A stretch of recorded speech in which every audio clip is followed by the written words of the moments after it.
no one goes untouched, right? Life is going to hit you, No, whether for you sure. like it or not, and it's about how you get yourself out of it.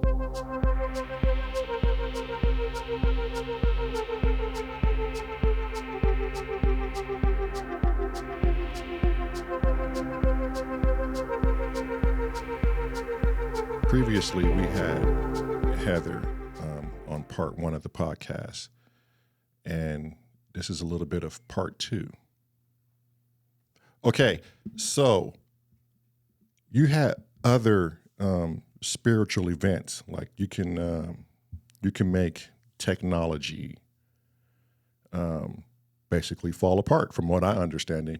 What else? I used to, not anymore. Used to. So you're saying that left? that left, yes, that left. Well, that kind of sounds like something left, like an entity left, or No, it wasn't an entity. It was, I just had a connection, a really strong connection at the time, because I was meditating and I had some really neat experiences during meditation.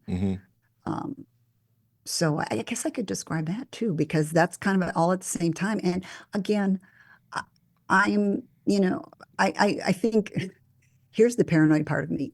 These sound crazy. If you haven't experienced this kind of sounds crazy. right? But I used to have these experiences, and I probably only had about 6. And the last one was a long time ago. But at that time, like I said, had a very strong connection. I was doing a lot of meditation and so forth. And when I was doing these meditations, I usually lay down, which people say is not a good thing because you fall asleep, but I wouldn't, I was awake. And so I would have these meditations, and all of a sudden I would feel my body rocking. And I wasn't moving, but I felt like I was. And then all of a sudden I was shooting through the stars. And it was like a roller coaster, because you know how a roller coaster, you feel your cheeks like that G-force on it? Yeah. And I felt the G-force. And it never would last more than like a minute and a half or 2. And then it would be done. But they were the coolest thing. And it got to where, because it had already happened a few times, where I could tell when I started feeling that rocking feeling that was going to happen. So was it my brain? Maybe. Was it something else? Maybe. I had the experience, but, I'm not going to say what it was, because I'm not 100% sure what it was, but that was pretty cool. Yeah, but you're 100% sure it happened, and right. you've Yes, experienced absolutely. it. So that tells me everything. Right. Here's the thing, and I hope you have one too, which I think you do. I have a very sensitive bullshit meter. Okay? So if I think a person is just like not giving me the real deal, then the bullshit meter goes off, and then maybe I'll find a way out of the conversation, or I won't be as interested, and then we end the conversation. Right. Yeah. But when someone tells you things and it comes from their heart, and they had this experience, who am I to deny them that?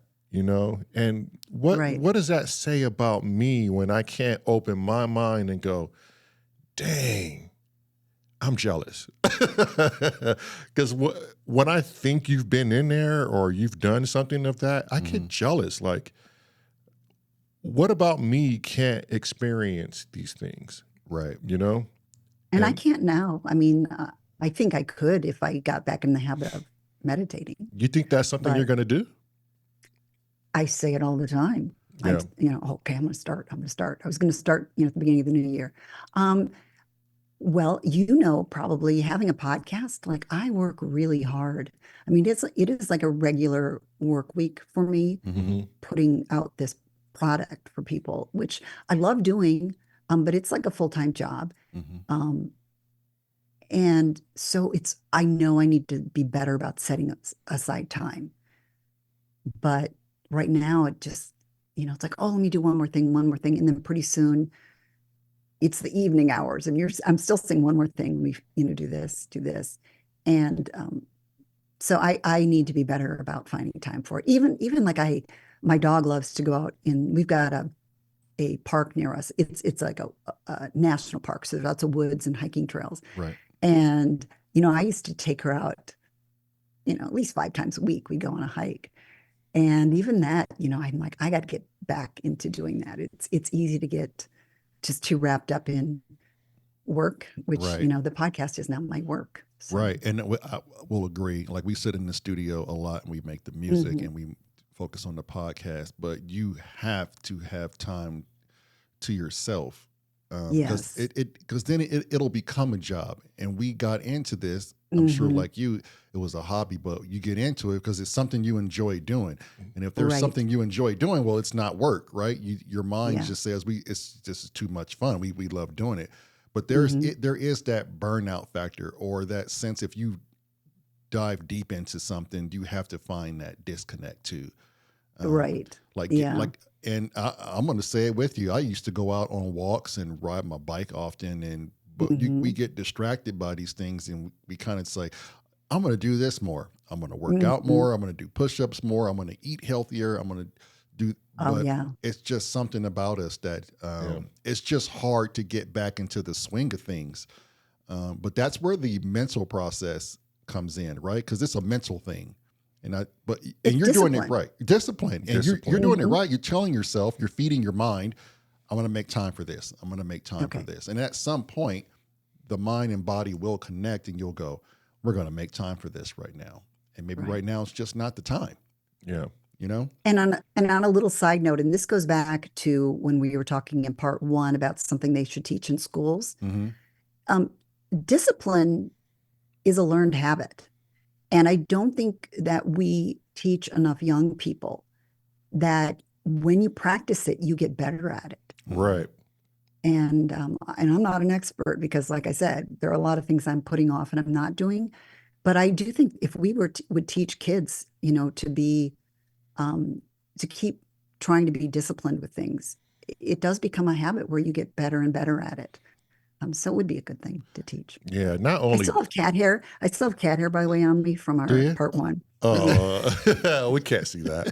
Um I It's still just, it tickles me. Yeah. You're just like, yeah. But I, don't- Yeah, there. I think discipline is one thing, but also um we should probably talk to our kids more about death. Yeah, it's so taboo, You know, isn't it? Why does it Mm, have to be so taboo? Death mm, and what's really getting lost, and here we are, parents talking about kids. What's really getting lost is if you work hard for something, you can have that not be handed to you, though. mhm. If we can figure out how to get these kids to keep that, work hard for something, study that something, know the answers. Don't go to YouTube and Google constantly to find the answer. It's almost like you're doing your own research project on knowing what's right for you, knowing Yeah. what death is, knowing what near-death experiences are, knowing what your religion is all about, knowing who you are as a person and how mental health is an importance in growing up. I think we spread our bullshit on our children way too early, and Mhm. they just need to become of mind first. When I turned 25, I was still driving an ambulance in EMS, and I can remember then I still didn't know what this was all about. So Oh, yeah. how's a 10-year-old or a 14-year-old or 18-year-old, 21-year-old, how do they still don't know what things are about until they get out in the so-called real world? And I think we're lacking on preparing them for, situations that can be dealt with in an easier fashion. Yeah, it's hard because none of us are going to be perfect parents, and you do your best and you hope for the best. But I also know, having a couple of kids, and I'm sure it's the same for you both, that it's interesting how different personalities they can have.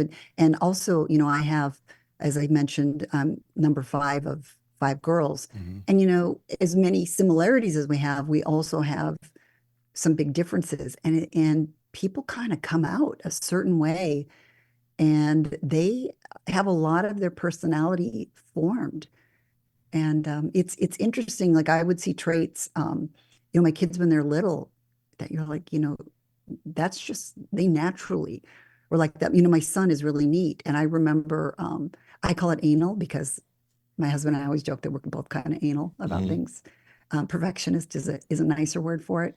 But I remember when he was a baby in the bathtub, and he was done with a toy he was playing with, and he said, "Here, mommy," and I'm like, "Oh, just set it on this, the side of the tub." Well, that wasn't good enough for him. He's like, "No, you got to put it away." Like I had to go take that toy and put it away. Um, because he needed everything kind of neat, Oh, when yeah, he yeah. was, he was born with that. Right. And my daughter's not as much like that. Mhm. She's less of that kind of personality. Both wonderful kids, but they're both, unique to themselves. Yeah, Yeah. broad spectrums. Well, they are a reflection of you and the husband, right? Yeah. When you talk about kids, I've had this conversation recently, and you look at them, and you sometimes I think we forget about the majestic view of that. Like we created a copy of ourselves. Like there are literally it's me and my partner as a human clone, and it's just like you look and you just like this kind of disbelief, like, oh my God, now we're raising ourselves, and all the people out in the world is just, I think it's kind of how our physical presence on earth lives on, because they're just extensions of us, Right. that they have their own soul though, with it, but they still carry our traits. Which is another fascinating thing. But to go back to what he was saying about teaching and what you guys are saying about teaching our children is, do you think society would be different if we regularly had conversations about death? Like it wasn't so taboo, like we talked about it at the dinner table, and these are some of the possibilities that are going to happen? Maybe I think there are probably other things connected to that I would think are maybe more important, which just the whole spirituality and being loving and being kind. Mm-hmm.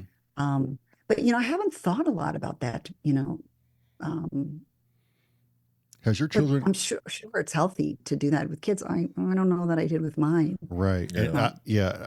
Because they didn't encounter it. Like my dad died when I was 18, so I was still pretty young mm-hmm. when that happened, and back then you just didn't really talk about anything. Right. Yeah, so you kind of keep a lot to yourself, but it is probably very healthy to do that.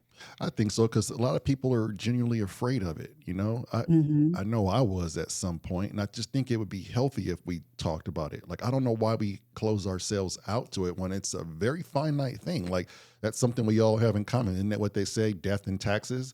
Like, Right. well, some of us, some of the people don't pay their taxes, but the death part is one thing that we will all experience, and Yes. it's something that I would think you would want to talk about and get off your chest, and just to find the commonality of how other people are preparing themselves, or what they think about it, or do they not think about it. I just think if we shouldn't be scared of something that's going to be an inevitable physical end. Yeah. Well, so here's an interesting concept, and I'll ask you guys. So I think in the coming decades, there's going to be a lot of life extension things. Like we might live a lot longer. Mhm. And then the interesting thing is, well, if you believe there's an afterlife and it's a lot better, Mhm. do you want to stick around for, say it was 400 years? That means you're missing out on something else. Right. So that would be a tough thing because, of course, when we're here, we're going to want to, if we're healthy, we want to extend and live as long as we can. Mhm. Yeah. You know, Here, I'll take that one because it's fresh in my mind. I would not take that option. I would just see this life out, and I would just transition in a normal setting without being longevity, I guess, if that's a word. And because I'm a big proponent of what happened to me, Hmm. it would just be my time. I don't want to prolong it. But if it's in the cards, if I written it that way in the in the past life or on the other side, then that would be in the cards. But I'm an old fashionist. I'm just gonna go like we've done for centuries, and I'm gonna have my time, and I'm gonna try to go as peaceful as possible. But it's because we don't know if we reincarnate. There's evidence that says we do, but if we can reincarnate, then I would much rather start over and keep that life separate and hold this one separate. Yeah. I'd probably want to die a natural death. But, I mean, this life is for experiences. And who knows what the human mind can conjure. Like I often thought the way AI is going now and Elon Musk with Neuralinks, essentially they found a way to intercept a signal that we receive. That's scientific fact. Elon said it. I mean, a lot of people look past it, but they can intercept a signal that we are receiving. You mean a signal in our brain, are you saying? Right. We're basically all humans are receivers, and we're collecting information from a singular source is how I understood it. And my receiver's getting rusty some days. My transistors are they're antiquated too. But here's the thing. If they can intercept it and put us into a software and you can live another life and experience something else while being alive in this present time, and would I want to go and experience that as well? I'm not too certain I would want to, but I think a lot of people would sign up for it.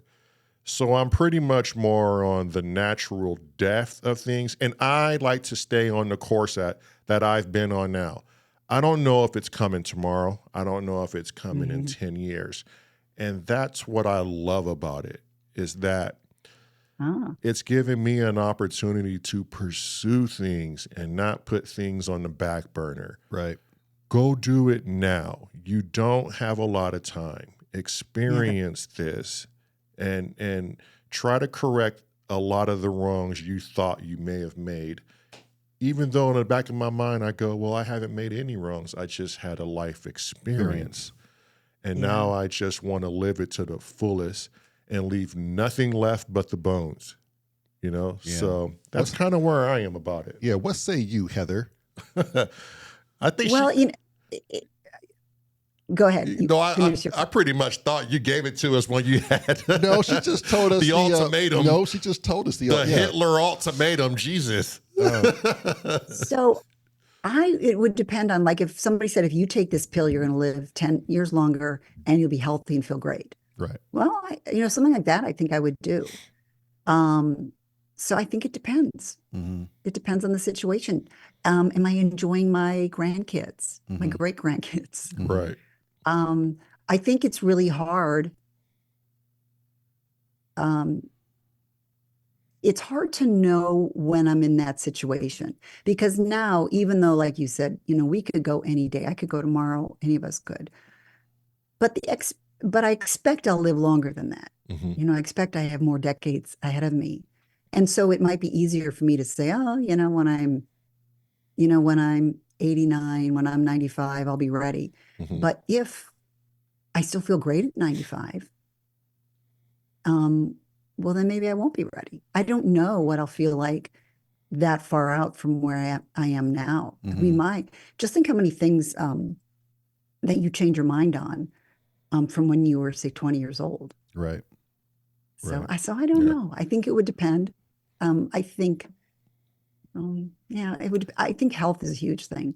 If you have your mind, if you have your body, it's great to be here. Right. But boy, do I have a lot of empathy for people that have either physical impairments or people, as they age, they get dementia and that sort of thing. And those are really my fears as I get older. It's not dying so much as it's living where it's not fun to live anymore. Right. Is there anything you're holding off right now that, let's just say you had, like someone told you got 2 weeks and then that's it, you're transitioning. Is there anything you hold off that you would want to do right now? I think I would spend time with my family and friends, and mainly my family, you know. I would, that would be what I would want to do. So obviously, I'm not going to do that every single day for the rest of my life. Mm-hmm. But, you know, that's what's important to me. Mm-hmm. And I'd have to set up some arrangement for my cats. I don't know. Yeah, I imagine the husband is not going to maintain that part of the bargain. He'll figure like, oh well, you know, she transitioned. I guess. But there's no bucket list or anything. Well, one, I mean, my podcast was a big bucket list. I mean, I thought Okay. about that for a long time. And for so long, I'm like, oh, you know, I'm too old. You know, Mm-hmm. is this really something I can do at this stage of my life? Mm-hmm. Right. And boy, am I glad I did it. I mean, I love it. I love it. I love the people I meet. I love meeting you. Mm-hmm. It's really been wonderful. But I mean, sure, like, you know, if somebody said, hey, do you want to go travel somewhere and go on a beach? Yeah, that'd be fun. But if I don't do it, I'm okay. Um, so I don't know that I have a big bucket list Mm-hmm.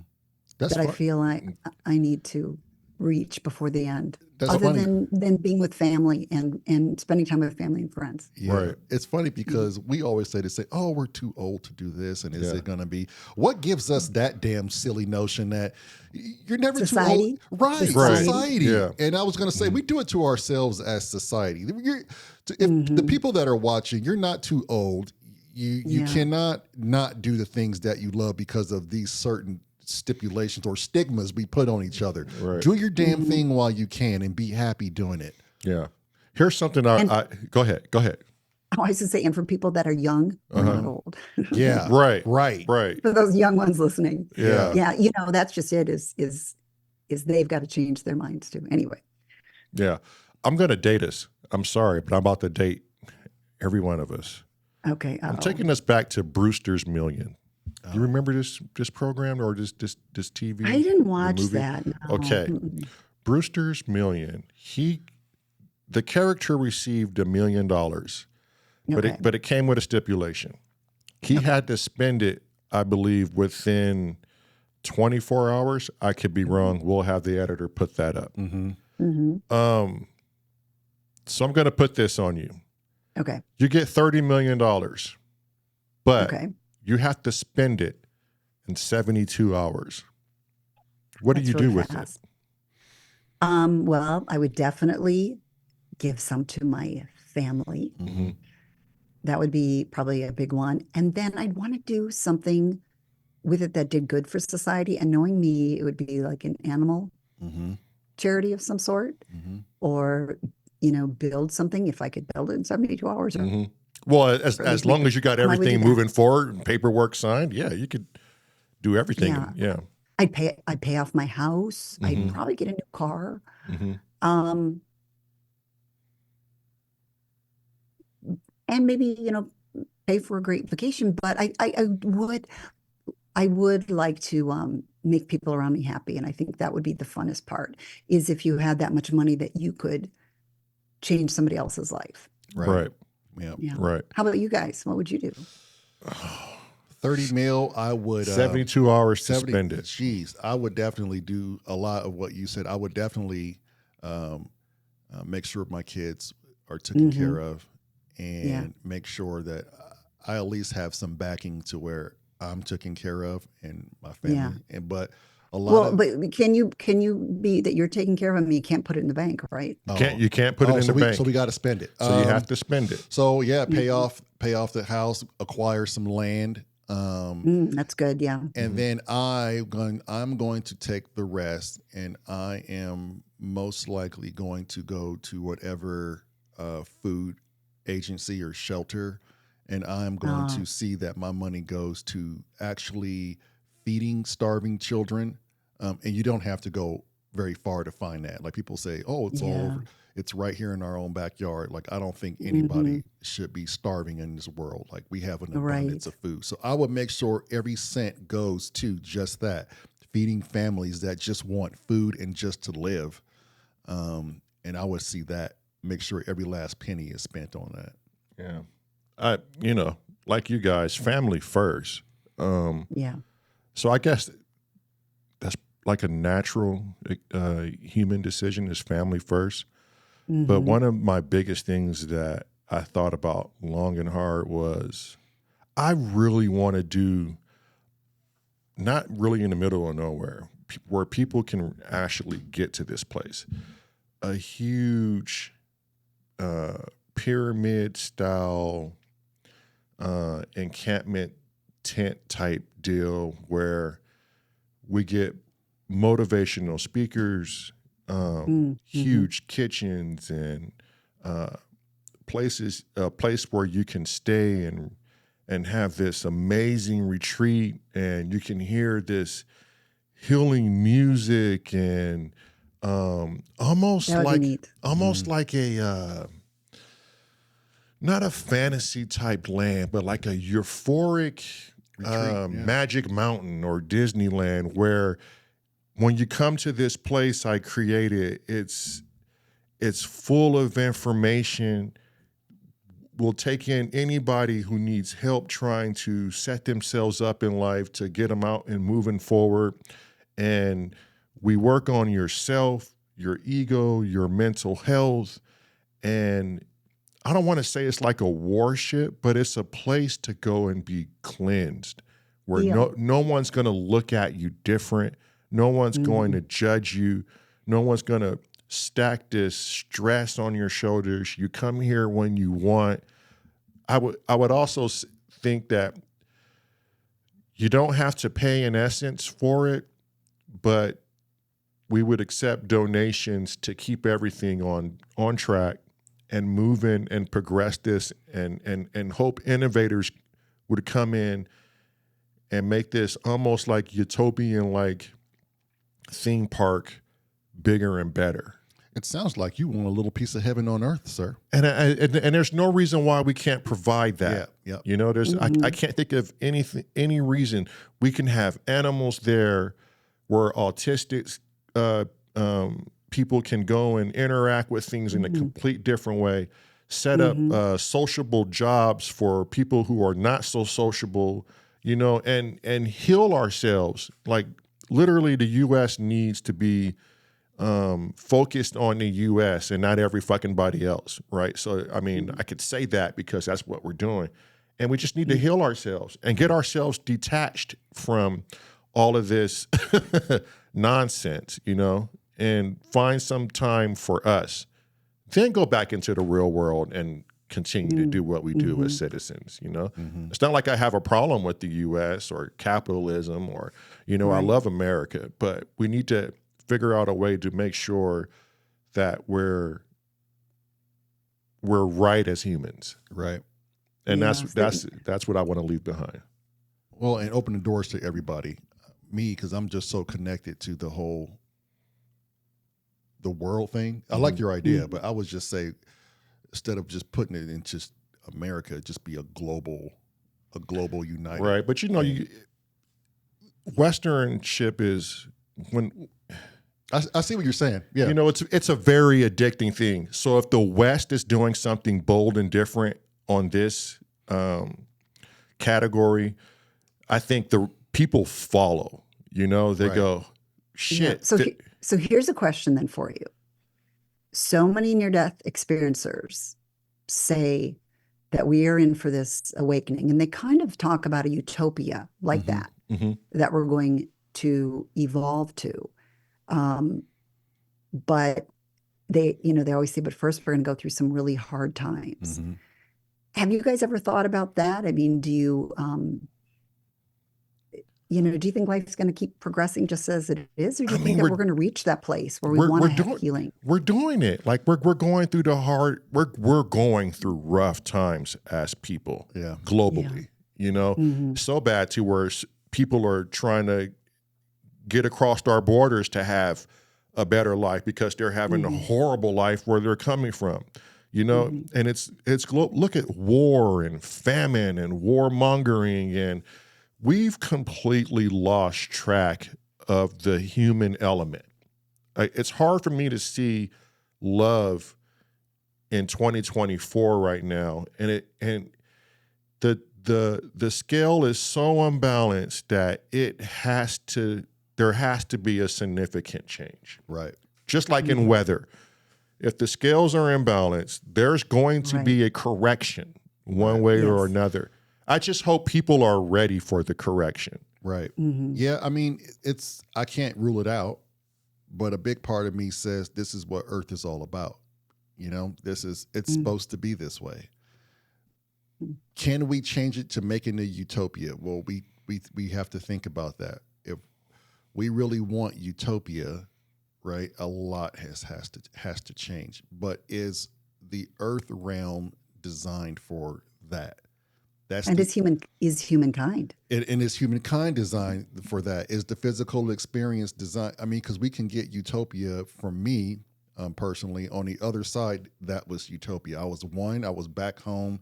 Everything was okay. You know, I came from utopia. Here, it just seems like it's a struggle. It's a lesson to better learn and bring things back, like what you've learned. Right. You know, but that's just my perception. Not to say that the physical life aspect cannot be a utopia, but what would be let's pose it out there. Let's say we come to this joint body of spirit and mind on Earth, and it's the utopia that we always wanted. There's no crime, there's no famine, there's anything. Everyone's living at one, how like on Earth as in heaven, right? That's what they say. What are you learning now? So you come to this physical life just to learn what you have already come from, what you've derived from. Oh, that's interesting. Yeah. Very I mean, interesting. but I don't want to take any of that away.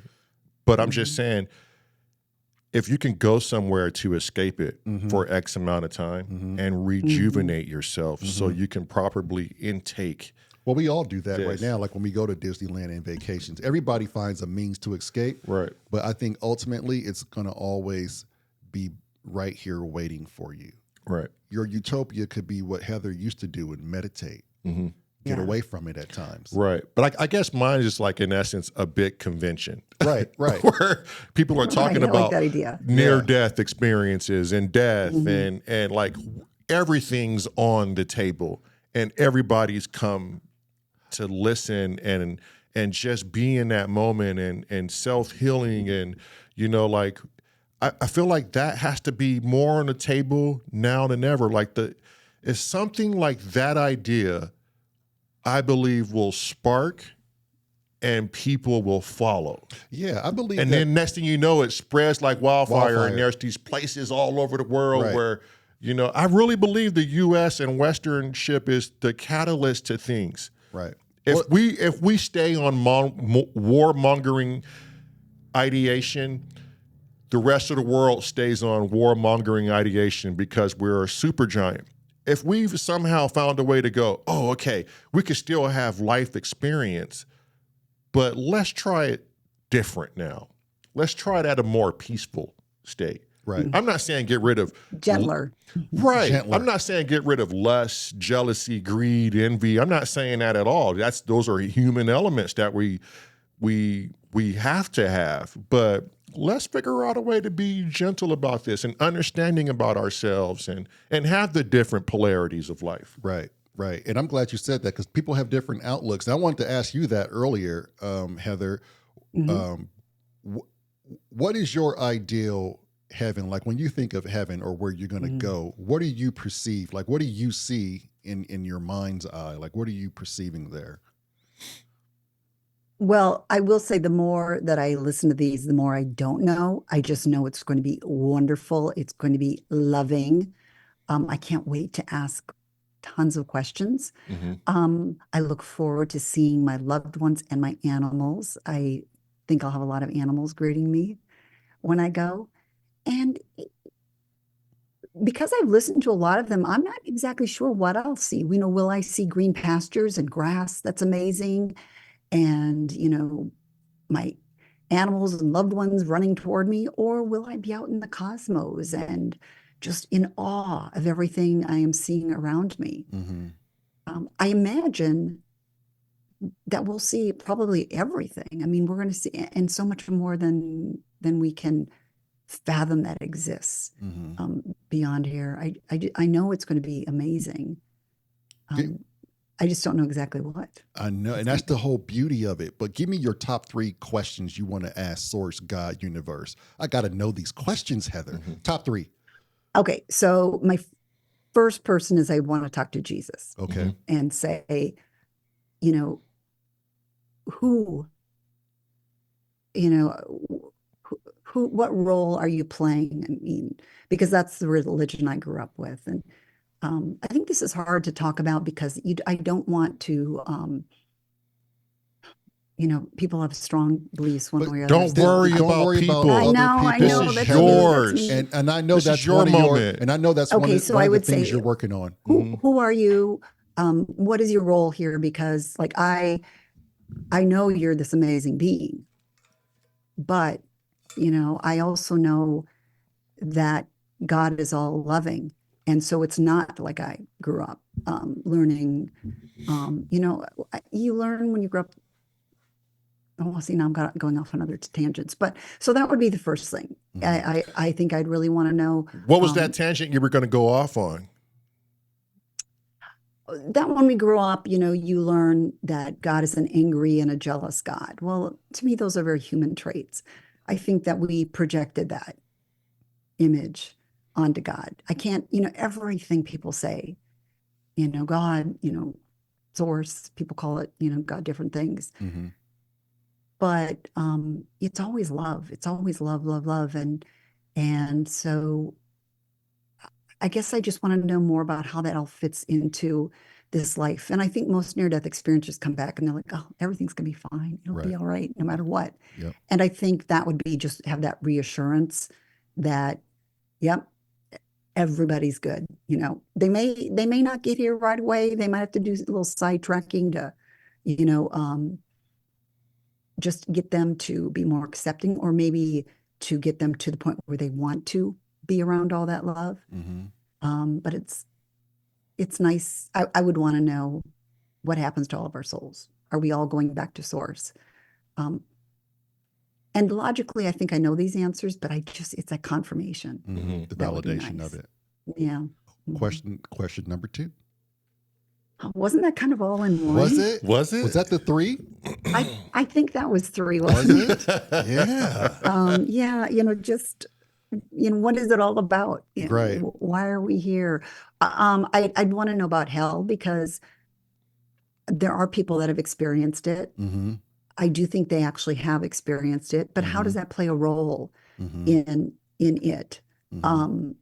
I've also the people that have experienced it have all come out of it. Right. At least the ones that have come back to talk about it. But Right. Is that more of their rejecting the goodness, the love? Because it's hard to imagine that the love is rejecting any of us. Right. So I think I'd want to learn about what is that all about? How does that play a role in this existence of ours? Yeah. So is that 2 and 3? Yeah, I would say that's 2 and 3. If that's what you were thinking, because you did touch a broad spectrum on that, and and then you could add in good and evil. Right. What roles are they playing? Why are they there? What are the reasons for that? So, right. Those would be my questions. I think how I think about it is, I wouldn't keep this thought process. I think I would. I think heaven to me is not this thought process. It's not anything that I can relate to or mentally rely on. I think that heaven will be. It would be a glimpse of and a laugh, and then off to something else. Like that was it. Yeah. That like chuckling over our life, like yes. Oh, okay. And I don't know if that would be. Oh, I remember now. Like duh, Yeah. But a big part of me goes, I leave this behind. and I take whatever experience I've taken from it, and the freedom to take with me anything that I experience, or maybe even recognize a fellow entity or energy that experienced it with me, or that I loved, but there's no binding thing there anymore. There's no earthly physical connection. There is only, And so, just vastness, just information, and I just don't think that I would have this mind state. right. But I can recognize anything. Right. And it's comical to me because I just love to hear your guys's like what you think about it. And only because I've had a taste of it, right? Which is such a gift. I mean, Right. it's such a gift. And it's so funny that I wish I kind of had that unknowing. But again, this is not a universal fact from me. I can tell you when I was there, everything came back. Like it was starting to come back, and I remember, and I had all the answers. I knew everything. I knew what it was all about, you guys. And I saw the universe, and I was there, and I felt the love, and I was on the ride, and I was going there, and I'm like, yeah, this is what it was about. And a lot of it for me was just like self-regression about, damn it, I should have did this, and I should have did that, and why didn't I do this? Like I was like, oh, I wanted to really go and do this and that, and that. And I was beating myself up over it. But I felt instantly it was all coming back. Oh, shit, I signed up to go and do that damn thing. And this is what it's all about. It was so easy. Like it was so easy. And because I was so enthralled with what was going on, to your point, I didn't think about Earth life, right? Because I couldn't bring that back and hold on to that. Because there, you don't hold on to that shit. Right. It's no need to put yourself through that when it's just an experience. So I didn't have time to think about you or the family or all that, because I was just too enthralled with the space that I was in and just the majesty of like, holy shit, that's a galaxy right there as they're coming in and going out, and I'm able to look far distances and see all this and the tunnel down below me, and I'm like just so captivated about it. And as I got into the tunnel, it all started coming back. I was being like the download started. Right. You remember this, you moron? Like this is what it was all about. Right. And now you're going to go back home. It's all over. Didn't have any stress, any iota about Earth. That's how insignificant and irrelevant Earth was. Right. But I know that I was taking something from there back, and I was still me. Like how you were saying, you would think like I wouldn't be in this train of thought of Earth thought. Right. So for me, I was still me. Like I was still the guy on Earth. Yeah. But now I'm just going back to this bigger and all place, And it's just funny to hear your guys is on what you think. And I think what you think is what you're going to get. Yeah. It's going to tailor itself to what you want. What's your expectations? It's not, the other side is not ignorant, and you're not separate from it. You still foot in, foot out. Right. It's only because you're so enthralled with the story right now, you can't perceive the other side. Yeah. People don't know this about us. 7 years ago, we were living in Wyoming. I had a dream. This dream was a huge eyeball. And my brother and I had performed music on stage numerous of times. But this dream was so, I still remember the dream vividly. It was a huge eyeball on stage with us.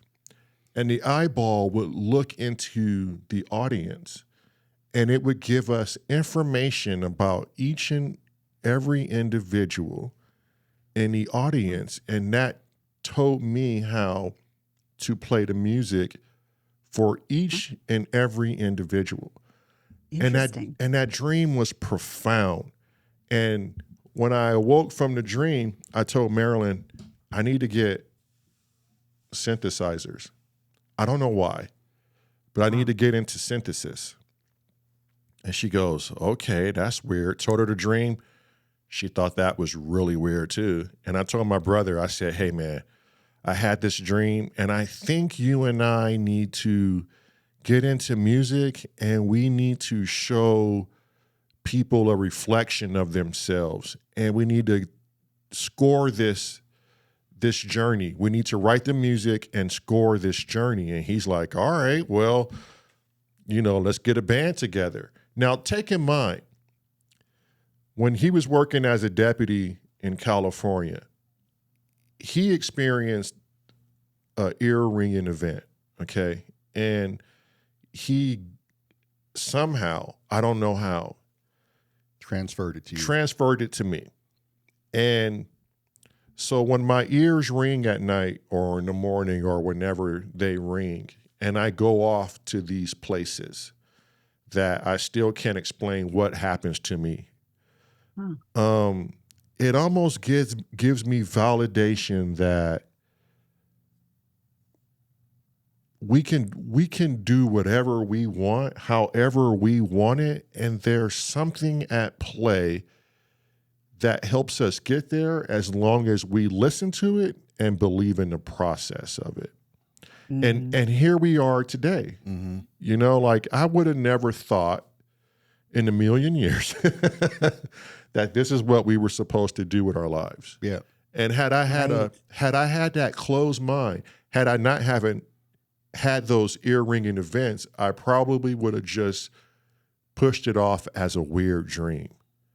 But because I started having these ear ringing events, I'm like, oh, well, I think Source is telling us what we should do, you know? And he's always wanted to do a podcast. And so I'm like, okay, well, here we go. Let's tie it all in together. And now we're living that dream, you know? And it's just a very profound thing to me. And now it's led us to talk to you at this very moment. Yay, which is wonderful. You know, you guys have a fun podcast, so it's yeah. And we try to make it. Well, I don't think we try. We knew going into it, we didn't want to score. We didn't want to script anything. Yep. We wanted it to be as natural as possible. And the very first podcast, we let everybody know, hey, look, we have no idea what we're doing. We have no idea where it's going to go or how we're going to do this. We just want people to come along for the ride so they can see it and go, well, shit, if they can do it, right. why can't we do it? Yeah. You know? And they started off with an idea, so you're just growing with this. And look where it's come to, look where it's going, look where it's leading. And just because you have an idea, it doesn't mean it's going to actually turn out to be that exact idea you had in your mind. And I'm sure, Heather, in your mind, when you were thinking of your podcast, you know, I'm sure now looking at it, it was probably not exactly to what you were thinking as well. Was it? Well, I certainly didn't have all this detail planned out. Right. I just knew that I could do it. Right. And except for the editing. Yeah. Thank goodness for James, my editor. You know, I just knew I wanted to do it. And I don't know that I knew. I just sort of jumped right in, and I don't think I thought a lot about the day in, day out. And it's been a lot of work, but it's been fun. And I think I'll get better as I go along, just to get more disciplined into, it's easy to just work at it all the time. Yeah. And I do need to get better about setting it aside sometimes. The one thing I've found now too is I'm getting a lot of comments, and I've really enjoyed getting to know the people that watch my podcasts, and you kind of make this little friendship over the comments. And I've really enjoyed that interaction. And my one concern is, as it grows bigger and I'm getting more comments, they're taking a lot of time for me to reply to the comments. But so far I'm still able to do it. But I do think it's going to get to a point where I won't be able to do that anymore. And right. Well, it's not physically. I mean, you can, but it will take all your time. And I think as long as you hit some of the comment sections and reply, that's going to be good enough for your community. No one really expects you to, like, you know, go in there and hit every last comment, because the bigger you get, the more comments you get. I mean, I don't see you sitting there for 1,000 comments. And the one thing I didn't expect was it feels like we kind of went a little bit hermit-ish, and we're not introverted. Oh, yeah, that's true. We're not out as much, and Yes. and I don't tell my friends as much about all of this. You know, we kind of like keep it to ourselves, oddly enough, and we don't go out and do like the things we used to do. Right. Like, you ever think about that? Yeah. It consumes you. With anything you're into, I guess it consumes a part of you. Yeah, fortunately, I have some friends that'll just say, "Hey, you want to do something?" And I know last night or yesterday afternoon, I was working on stuff for the podcast and edit, and a friend said, "You want to do dinner?" And I knew that if I stayed, I'd get a lot done. Mm-hmm. Right. But then I thought I need to be better about just going, "Yeah, I'll go." So I ended up going. But you're right. If you kind of need outside people dragging you away from it, Yes. because Yeah. it's easy just to get consumed. But at least you guys always have the two of you, so you always have, But I don't think it's better because you say the two of us, but it's still like, one person. Yeah, it's like double the stay at home and hermitize yourself. Yeah. We're almost like what's that Indian deity? Is it Ganesh that has the multiple arms? Or Shiva. Or Shiva. Yeah. It's just like we could sit here and make music and I go, I want to go this direction. I could say that in my mind, and he's already on the bass going that direction. Yeah. And so it's like one person multitasking all of these things. Well, well, and her husband is a twin. I mean, I don't know how much time they spend together. I don't know if they're inseparable. Well, no, because they live in different states. Ooh. Oh, that's the thing. So his twin brother's still in Minnesota. He's in Georgia, and my husband was in the military, so we moved around a lot. And then when we went back to Minnesota, like I said earlier, I think it was in part one, that we were only there for a couple of years when the Weather Channel called, and so then we decided to move down here, and we love it down here. It's warm. I'm kind of a wimp now because if it's colder than 70, I'm like, ooh, yeah. it's I was chilly. gonna say Minnesota. You were the toughest of toughest when it came to cold weather. Yes. Yeah. And the rule at our house was we had to walk to school unless it was zero, actually below zero. If it was like right at 0 or 1, we still had to walk to school. If it was below 0, we could get a ride from my dad. But 1, the thermometer was in the sunlight, so it always read warmer. And then 2, the wind chill was not a factor in that decision. Right. And I had so many cold days of walking to school in the snow, and it was so cold. And I think that's why I love the warmth now, Yeah. because I was so cold. I mean, from like November through March, a lot of times, there was snow all over the place. Right. Yeah. And wind. I mean, this is what I remember. It was always snow covered. It was always cold. It was always windy. February was such a long month because I knew I still had March ahead of me. And it already had been a long winter. Yeah. And a long winter at that. But in Minnesota, okay, because I think Minnesota, and I have to know if you knew these people because I feel like they're in Dakota and Minnesota. Okay. In my mind, it's like Margie and Stu, and we're from Minnesota, and Then and only, yeah. So you didn't Our come back, casserole. right? Hey, Margie, you want to make some eggs? It's really cold out. Yeah. You didn't come back with the accent. Were you on the verge of having the Minnesota accent? Well, here's the funny thing. So when the first place my husband and I moved was Pensacola, Florida. And so I would be working and somebody would say, "Oh, you're from Minnesota." And I'd be like, "How do you know?" And they'd say, "Well, you have an accent." And this was, before the movie Fargo. And Yeah, right. there was people were making fun of Midwest accent. And I thought, I don't have an accent. Yeah. And they're like, "Oh, yeah, you do." Then, after being away for a couple of years and only going back for, vacations and such, then I could start to hear it. And so now I definitely hear other people. I hear that accent and certain phrases that they'll say. But I did not think I had an accent when I first moved away. Right. Yeah. So you never owned a wood chipper, huh? We didn't have a wood chipper. My husband has one now, but so far he hasn't put me in it, which is good. Yeah. What's funny is when you said you feel warmer, like that's how sensitive we are as human beings too. Like if you're in a place that has sun, you're more vibrant, you're more energetic. And if you're in like a place like we used to live in Washington, it's amazing what weather does to our psyche. Like Yes. it's mind-boggling. Well, when I first moved here, Atlanta has a lot of sunny days. And in Minnesota, when there was a nice, warm, sunny day, you went outside. You just did. You didn't do your indoor stuff. You did outdoor stuff. And so when I first moved here, I was like, "Oh, it's nice out. I got to get outside today." And then the next day be like, oh, it's nice out. I got to get outside today. Yeah. Pretty soon you go, oh, well, I guess I don't have to go outside because it's going to be nice tomorrow too. But, weather also tells us a little bit about, why is there good and evil?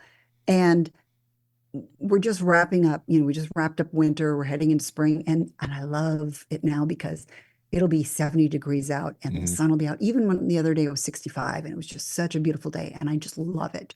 But come fall, if it's 70 degrees, I'm like, it's a little chilly, or, I take it for granted. Right. And so if you don't have the winter, you don't appreciate the spring and summer as much. Right. And so that's, what it is with life. When you don't have those challenges, those hardships, you don't appreciate when life is good. I always say that. I always say, if you ever had a bad day, how would you ever appreciate a good day? Right. Yeah. Right. How long do you have before we as people succumb to the weather? Like, do you think that's going to be our demise? I don't think so, because I think we are smart, we're intelligent beings, that we will figure out ways to get around it. Now, will it change where people live? It could, it might change things. Minnesota might be a great place to live and have, beautiful weather. So I think we're pretty adaptive. I think there are probably other ways that we are going to ruin ourselves first. Does it worry you when the aurora borealis is starting to be more visible now? Like we're in Indiana, and they said it was a perfect night to go see it if you didn't have overcast. Like, does that tell us anything, or is it just the sun playing havoc on our ozone? Well, I guess I haven't heard that that's changing. I mean, there are certainly times where it's visible in some areas on a rare time, and there are places where you see it all the time. But I guess, I've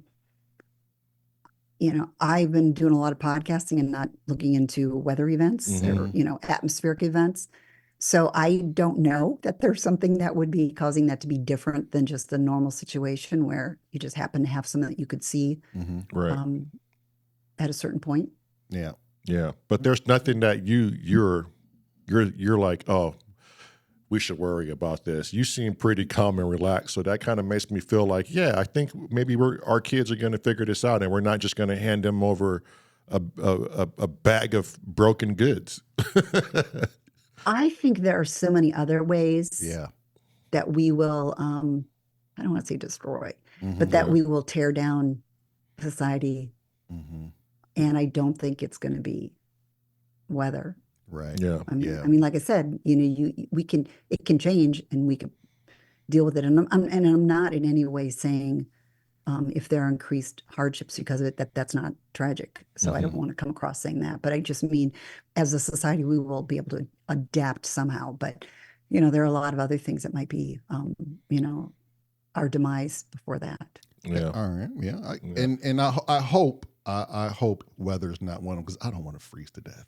Yeah. That's just one thing I don't. But Heather, yes. Is there any? So we'd like to wrap up with just okay. For you, is there anything you can just tell somebody that is in a kind of a dark place, or they can't see their way out of it? We always have somebody give what they think would help them to manage their situation, or if they want to pursue a dream and just go through it. Is there any limbo words you want to say to those people? Oh, one, I have empathy, because it is so hard when you're in a bad place, and it's hard to see that there could be any good coming when you're there. And our minds can be so powerful in just telling us it's not going to get better. And truly, there are some people where it's not. If you're facing a life-threatening situation, life here on Earth isn't going to get better. It'll get better though once you're on the other side. But I have a lot of empathy, because I know it's really hard.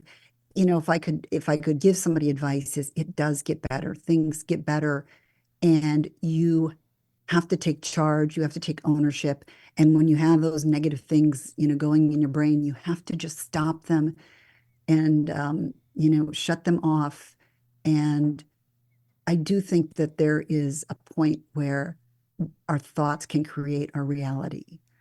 So the more positive thoughts, the better our life's going to go. The more negative thoughts. So I empathize, though. It's such a tough place to be, and then just for everybody else, be kind, because you don't know what people are going through. I love when I come across the kind comments on my podcast and people that are really caring, because gosh, if everybody was just a little bit kinder to other people and a little bit more tolerant, boy, this world could be just so much better. Little things would make a big difference. That was well said. And I think we're going to have to pick up more of our conversation when we're in Atlanta sometime. If we flying through, we will definitely give you a ring and go That to would be lunch fun. or dinner or something. The synchronicity in this is my wife is on I can't disclose the TV show she's working on. She works in the movie industry. Yeah. And they're filming in Atlanta. They're always filming in Atlanta. And I think when they do their closing or their wrap parties, I think we're going to be either driving or flying down there. Well, let me know. That would be fun to just get together in person. It would be nice to know somebody hey, look, this is Atlanta. Now, I don't want to go to the craziest parts of Atlanta. I don't want to go to the city. Yeah. Unless there's something worth in the city, you could show us. Well, and to be honest, I like don't the spend outskirts. I don't spend a lot of time in the city because I live on the outskirts of Atlanta. So, I've certainly driven in there, but I'm not familiar. I was old enough that I'm not familiar with like the scene of what are the hot places in Atlanta. I'm a history buff. Yeah. So like if you know where all of our history is, like. Well, here's something for you then. Okay, so my house is on a Civil War battlefield. Oh, really? There we go, Heather. Dang. So yeah, you kind of go, what happened here? We're coming, Heather. We will be. Yeah. I got all the way to freaking what was it, government 2 in high school, and I've just been fascinated with our history. Yeah. And I'm trying to view it before they erase it. Yeah. Well, and there's down the road there's a national park, and there they have, a little museum in there where they have just things, historical things from the Civil War. So there's definitely history around here. Yeah. Sweet. We're gonna have to work that out. Yeah. That would be great. That'd be awesome. And you can meet the family meeting. And that'd be sometime in September is when they wrap up the show. Yeah. So, okay, now I've got a daughter getting married in September. Hell, we might even crash the party. We'll have to work something. We'll bring a good bottle of bourbon. We'll bring the entire podcast set up, and we'll podcast at the wedding. Yeah. Lovely. I'm sure she will love that. Yeah, we are definitely not doing that, Heather. She keeps saying, "Mom, you only invite people I know, not your friends I don't know." Yeah. Well, tell her the twins are coming. Damn it. Yeah. I'll say the twins are coming, Sedona. Yeah. Don't you worry about it.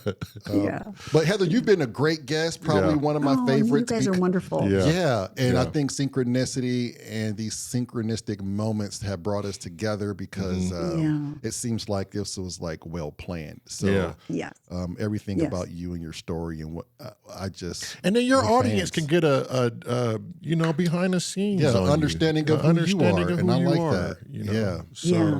It's nice to build a friendship with people like you. We have this connection to, we're exploring what's out there, the spiritual. And then also I love connecting with other people that are podcasters, because we're all kind of on this journey together of trying to grow something and get people that are interested to watch. Yeah. And we just had a conversation and it brought us together. Come on, people. Like, just have a conversation with a stranger. You'd be surprised where it goes. Yes. Heather, how can they reach you? How can people follow you? Well, as I said, I'm really good about my comments. So that is always a great place to reach me. And also if you, I've got Facebook, I've got TikTok, I've got Instagram. So there are definitely places where you can find me, and it's all under Heather Tesch. Of course, my podcast is Beyond with Heather Tesch. And feel free, if you have a question, let me know. And I always say too, if people have questions they want me to ask guests, I do keep a list of things that people say. So. Sweet. I like Sweet. it. Well, Yeah. for you watching, we hope you enjoyed Heather's podcast with the famous twins. We're really not famous, but I like to say it. Like the channel. Subscribe. The Patreon is always up. Thank you for all of the people that have donated to the Patreon. It really does help us make podcasts like this possible. And all the private donations. Yes, and all the private and all the mail we've been getting. We've actually got some mail from people. So with that, enjoy yourselves, behave. And do all the things I would do. Let's not entertain that shit because we don't know what this guy. You would don't do. know what I would do. Yeah, keep it to yourselves. Yeah. Be good to yourselves. A peace. Peace.